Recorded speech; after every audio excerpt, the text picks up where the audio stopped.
SIR নিয়ে ফের বিস্ফোরক মন্তব্য অনুব্রত মণ্ডলের। রাজ্যে এসআইআর শুরু হতেই বিরোধিতা করতে মাঠে নেমেছে তৃণমূল কংগ্রেস। এসআইআর এর বিরোধিতা করে বীরভূমের লাভপুর ব্লক তৃণমূল কংগ্রেসের তরফে বিভিন্ন অঞ্চলে চলছে জনসভা। এই জনসভা লাভপুর ব্লকের ইন্দাস অঞ্চলের ইন্দাস গ্রামে হয় জনসভা।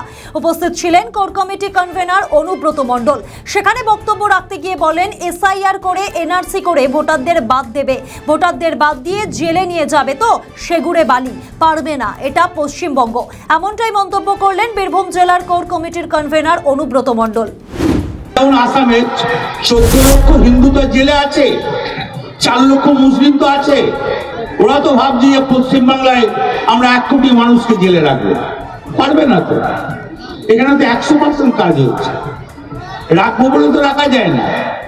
আমার যেমন, আমি ব্যক্তিগত বলছি, আমি 1952 সালে যখন প্রথম ভোটার লিস্ট তৈরি হয়, সেই ভোটার লিস্টে আমার বাবার নাম কৃপাসিন্ধু মণ্ডল, আমার দাদুর নাম হরিপদ মণ্ডল। আমাকে বাদ দেবে কি করে? আমি তো কৃপাসিন্ধু মণ্ডলের ছেলে, তো আমাকে বাদ দেবে কি করে? রানা সিং এর দাদুর নাম আছে, বাদ দেবে কি করে? তরুণের দাদুর নাম আছে, বাদ দেবে কি করে?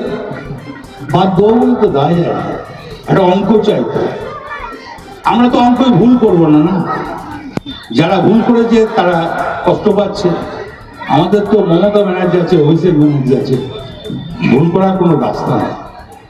শুভেন্দু অধিকারী বলছেন যে বীরভূমের দায়িত্ব আমি নিয়েছি, কি বলবেন? ওই দলটার সঙ্গে আমার দলের কি সম্পর্ক? ওই দলের সঙ্গে আমার দলের কি সম্পর্ক? উনি ওনার দলের দায়িত্ব উনি নিতে পারেন, আমার দলের দায়িত্ব আমার আছে।